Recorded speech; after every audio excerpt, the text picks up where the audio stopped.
Hola, ¿qué tal amigos de Código 73? Mi nombre es Gerardo Villazágar y hoy vamos a hablar de libros. Esta es una sección dedicada a los libros y la cultura. Y bueno, está con nosotros nuestro gran amigo, el maestro José Antonio Galván Pastrana. Gracias, Antonio, por estar con nosotros. Gracias por invitarme otra vez. Por supuesto, por supuesto. Y es que hoy vamos a dedicar este programa a hablar de el gran escritor Carlos Fuentes, porque pues dentro de la cultura mexicana y bueno, dentro de los escritores en español, es un autor muy, muy reconocido. Por eso es que hoy vamos a dedicarlo sobre Carlos Fuentes. ¿Qué podemos decir sobre Carlos Fuentes, sobre sus obras? Y pues, ¿por dónde comenzamos, Antonio? Híjole, pues es que hablar de Carlos Fuentes es un tema inagotable y nosotros nada más tenemos unos cuantos minutos para abordarlo, ¿no? Excelente.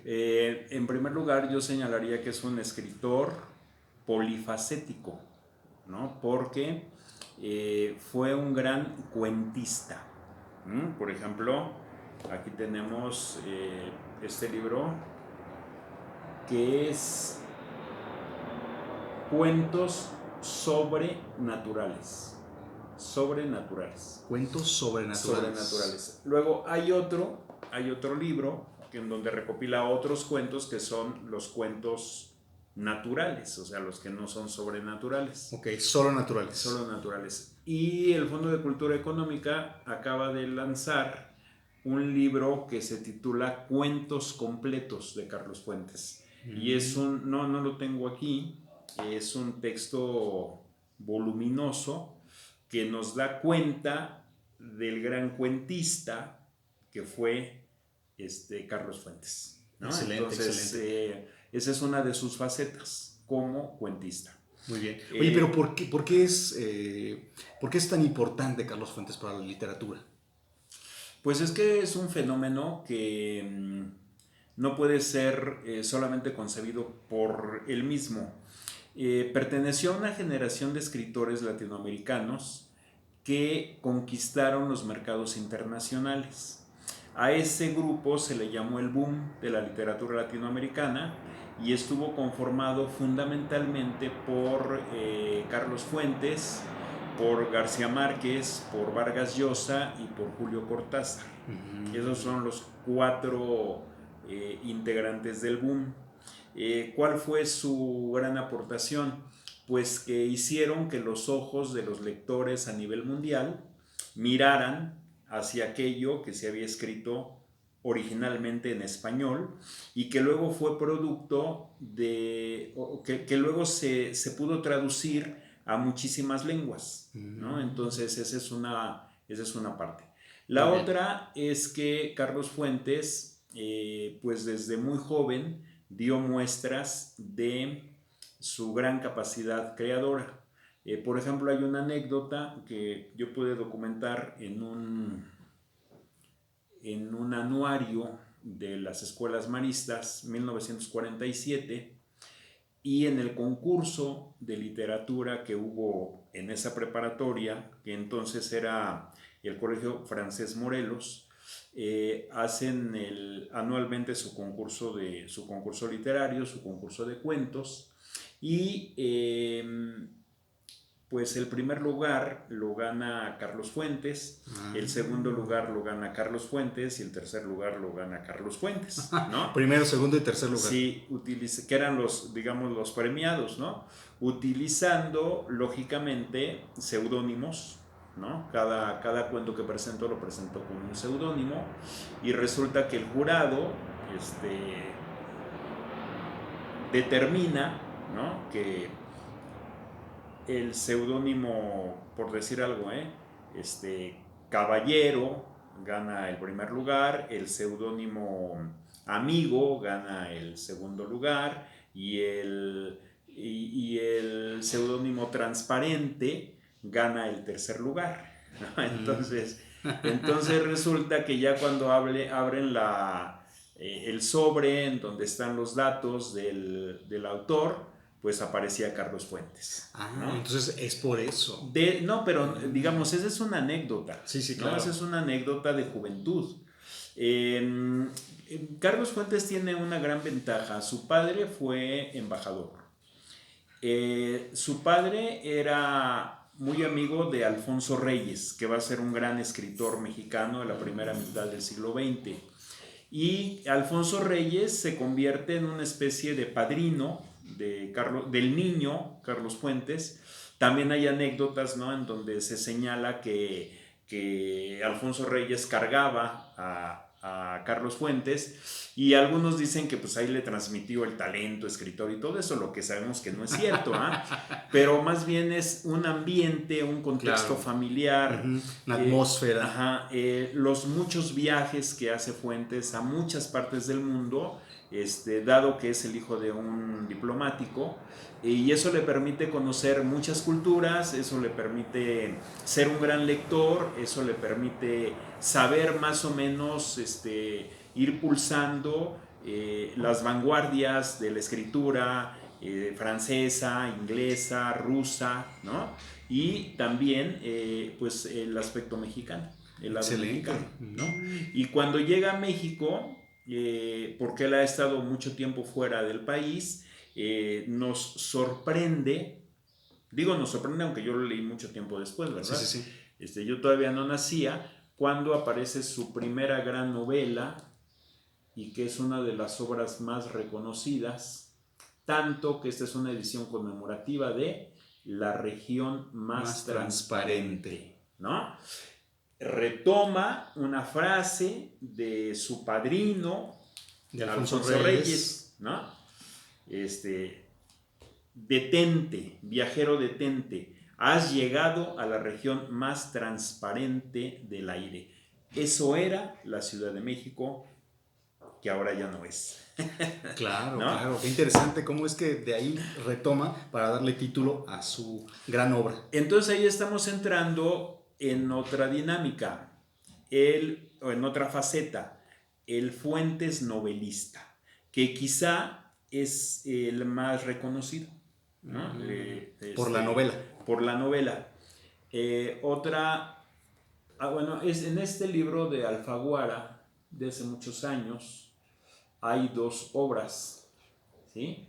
Está Zona Sagrada, que es una de sus novelas, y la que para mí es su gran novela, pero esa es una opinión muy mía, Las Buenas Conciencias. Las Buenas Conciencias. ¿Sí? Entonces, en este tiempo de reclutamiento, de contingencia, pues yo les diría, sobre todo a los jóvenes, que lean Las Buenas Conciencias, porque es la historia de un joven, ¿no? De un joven que se revela a su familia, que se revela a su tiempo, y pasan cosas muy interesantes, ¿no? Tome nota, vamos a tomar nota de esto para leerlos. Otra novela, llamemos combativa, ¿no? Una novela combativa. Novela combativa. Es esta, de Los años con Laura Díaz. Los años con Laura Díaz. ¿Sí? Es como una novela muy abarcadora, una novela que se va desplegando en diferentes ambientes, en diferentes tiempos, súper recomendable, ¿no? Muy bien. Una que le generó problemas a nuestro expresidente, La Silla del Águila. La Silla del Águila. Donde hace, digamos que es una novela más o menos política, ¿no? La Silla del Águila. Y entonces el anterior presidente señaló en una conferencia cuando estaba en campaña que este era un libro de Enrique Krause, ¿no? Entonces, bueno, pues demostró muchas cosas. Claro, ¿no? Que no leía. Ajá. No veía este programa. Sí, bueno.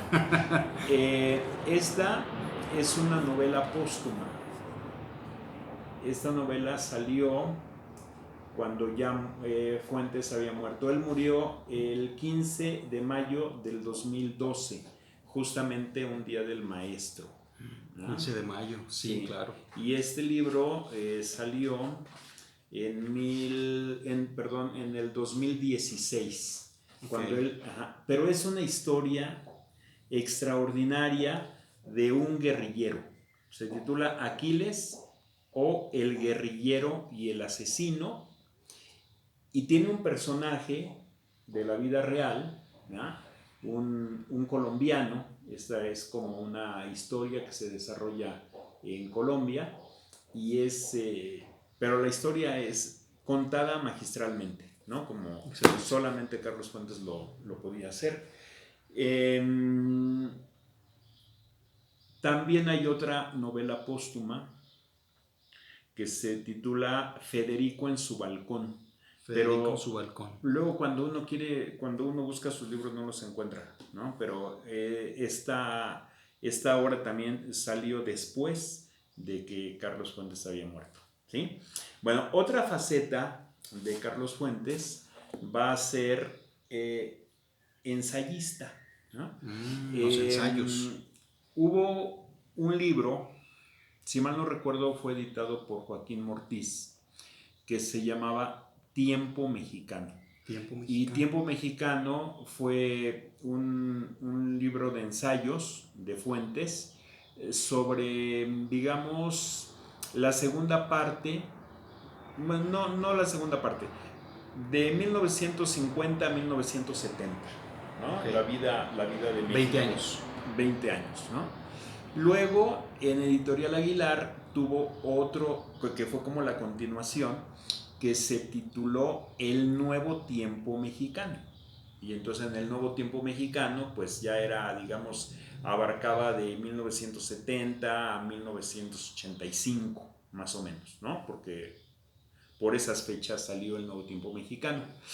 Pero también Fuentes escribió muchos ensayos sobre la literatura, ¿no? Por ejemplo, aquí habla de la gran novela latinoamericana y hace un recorrido por los diferentes autores, por las diferentes tendencias, ¿no? Por las características de muchos de los escritores latinoamericanos con los que él compartía, ¿no? este oficio, con los que él compartía el tiempo, ¿no? Y a muchos de ellos los conoció, a algunos no, ¿no? Por ejemplo, está La cultura colonial, de la colonia a la independencia, Machado de Asís. Rómulo Gallegos, La naturaleza impersonal, La revolución mexicana, Borges, La plata del río, Río arriba, Alejo Carpentier, Onetti, Julio Cortázar y La sonrisa de Erasmo, José Lezama Lima, García Márquez, Vargas Llosa, José Donoso, wow. El Boom, El Boomerang, El Postboom, El Crack, El Postboom, Nélida Piñón, Juan Goytisolo, en fin.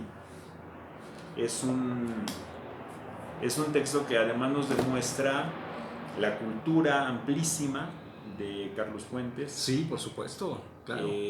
Su conocimiento de la realidad nacional, aunque muchos de sus críticos, por ejemplo, Enrique Krause hizo un ensayo sobre Fuentes, así, un ensayo casi un enfrentamiento personal, al que le llamaba que era un dandy, ¿no? Que, digamos, era un burguesito que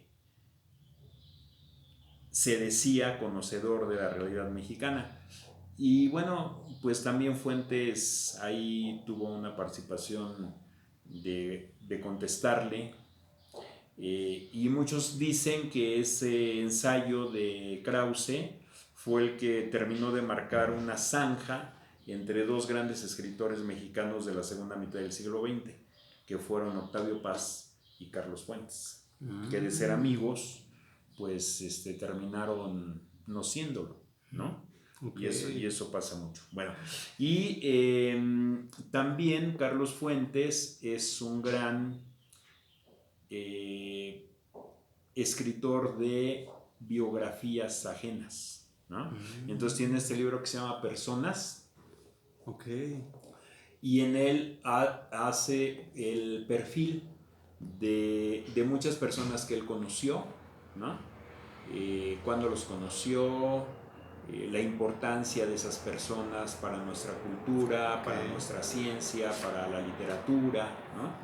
Entonces es como una forma de ser un poquito chismosos para conocer quiénes son esas personas, ¿no? Sí, claro. Este libro, que también podemos considerar de ensayos, decía Carlos Fuentes que uno de sus mayores descubrimientos como ser humano fue el cine. Y en Pantallas de Plata, que es el libro que acabamos de entregar, nos cuenta la historia, o sea, la relación personal de Carlos Fuentes con el cine.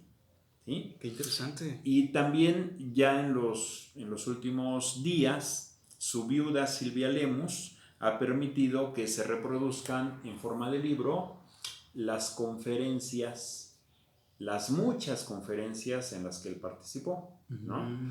Este fue la primera recopilación de conferencias, se titula Conferencias Políticas y tiene 3 partes: educación, sociedad y democracia. Yo lo he leído recientemente y es de una actualidad extraordinaria. Y sí creo que en estos tiempos nos hace mucha falta la agudeza, la opinión, la visión de un intelectual como Carlos Fuentes. Ahora que pues muchos que se dicen intelectuales pues están más bien como que apegados a los dictados de un grupo político, de un grupo económico, ¿no? Y entonces como que desde ahí ven la actualidad, ¿no? Pero eso es un sesgo notable. La ventaja que tenía Carlos Fuentes es que no dependía de nadie. Sí, ¿no? claro. Y entonces eso le permitía tener una visión mucho más objetiva de lo que analizaba. Pues qué interesante, este programa me ha encantado, Antonio, porque sí, es cierto. Tal vez muchos mexicanos hemos escuchado a lo largo de nuestra vida pues el nombre de Carlos Fuentes, presente en diferentes conferencias, presente en diferentes libros. Y entonces hoy que lo dedicamos a hablar sobre él, me parece que tenemos ya un conocimiento un poquito más amplio pues, de lo que logró hacer y pues de su impacto en la literatura de México y del mundo. Sí, entonces es un autor, es un mexicano universal, ¿no? Traducido a más de 30 idiomas. 30 ¿no? idiomas, increíble. Y sí, eso lo hace pues diferente, ¿no? Y muchos dicen que la falsedad de la literatura de Fuentes y cosas así. Yo en particular tengo bueno, como novela, el que les comenté, ¿no? Las Buenas Conciencias. Las Buenas Conciencias. Y como cuento, una pieza que me parece magistral, que se titula Las Dos Helenas. Las dos Helenas. Excelente. Es un cuento, ¿no? Y está muy, muy... Bueno, léanlo. Y lo pueden conseguir incluso en la red, no van a tener mayor problema. Y tampoco en estos días pues hay que pensar que eso es pecado porque es piratería y cosas así, ¿no? No, yo creo que ahorita incluso muchos escritores en la actualidad están poniendo a disposición de los lectores sus obras en formato digital, ¿no? Excelente, muy atinado. Como una forma de contribuir en este momento de emergencia. Excelente, bueno pues ya tuvimos aquí muchas recomendaciones para poder aprovechar este tiempo en el que vamos a estar en casa y pues aprovechando para leer, así es que pues muchísimas gracias, Antonio. Mira, gracias. Entonces si me escriben claro a pastrana61@gmail.com les envío con mucho gusto Las Dos Helenas. Excelente, pues muchísimas gracias, Antonio, nos encantó tenerte nuevamente aquí en Código 73 y pues amigos, si te gustó este programa, comparte, recomienda, suscríbete, déjanos muchos likes, recuerda que nos encanta que nos dejen aquí comentarios y sobre todo muchos likes y recuerda que si todavía no te has suscrito, pues suscríbete, recomiéndanos y no se te olvide darle clic a la campanita para que te llegue la notificación cuando tengamos un video nuevo, así es que muchas gracias, Antonio, nuevamente. Así es, y gracias. Les recordamos que la lectura nos hace libres y felices. Gracias amigos, hasta la próxima.